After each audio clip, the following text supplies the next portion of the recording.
So hi guys, welcome to my YouTube channel. It's me, Madam Duday. So ang tagal kong hindi nagparamdam sa inyo or whatever kasi nag-change tayo guys ng business. So alam naman talaga natin ang sari-sari store okay siya, soon babagsak ka, lumukbok ka. Ang dami na nangyari sa akin sa sari-sari store na lumukbok, bumagsak. Pero sabi ko nga, ang tunay na negosyante naghahanap talaga ng magiging stable, no? Magiging stable na career. So ako bilang isang negosyante, sumusubok ka ng iba pang career kung hindi na talaga pwede or ano, kasi nga sa mahal ng mga bilihin ngayon guys, mag-iisip tayo ng maliit ang puhunan pero okay ang kitaan. So nakita ko sa silugan business na to, kahit gawa-gawa lang ng customer ko. So yung permit ko sa sari-sari store guys, next year papalitan ko na yun ng silugan na talaga.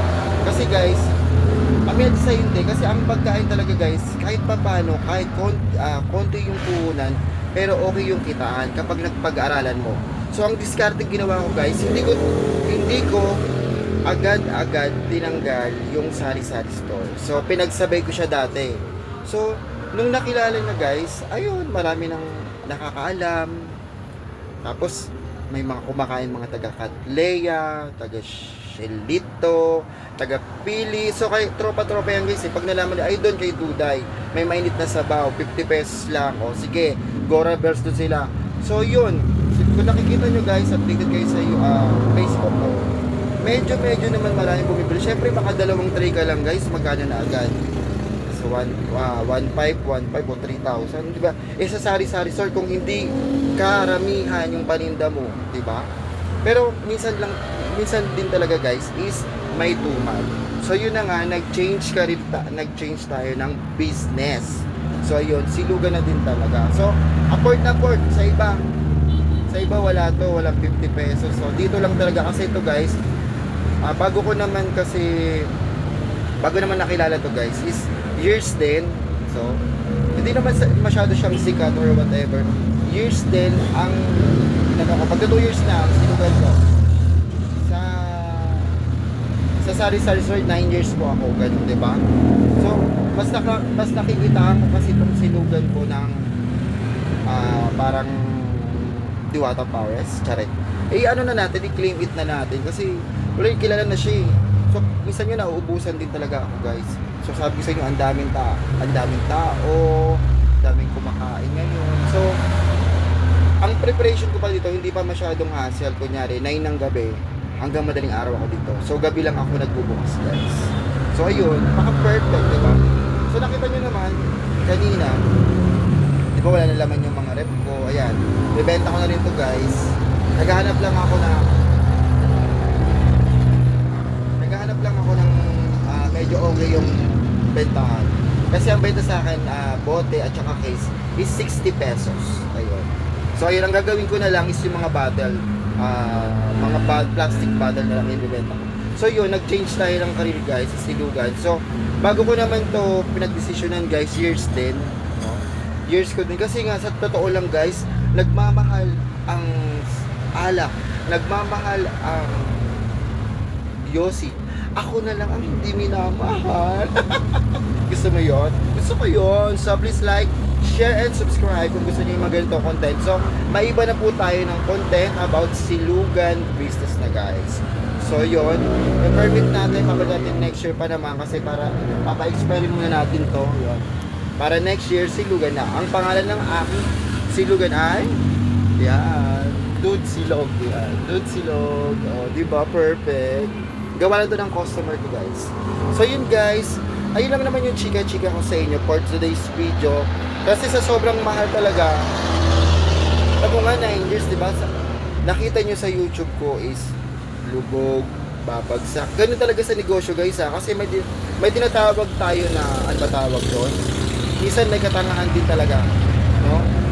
Kumbaga, sa akin ang tagal ko, accept yung kadyungahan talaga guys. Pero dito sa silugan, kahit konti yung puhunan mo guys, is okay din. Sa 50-50 pesos. So yun guys, nagkakape ako dito. Perfect. Yun lang guys.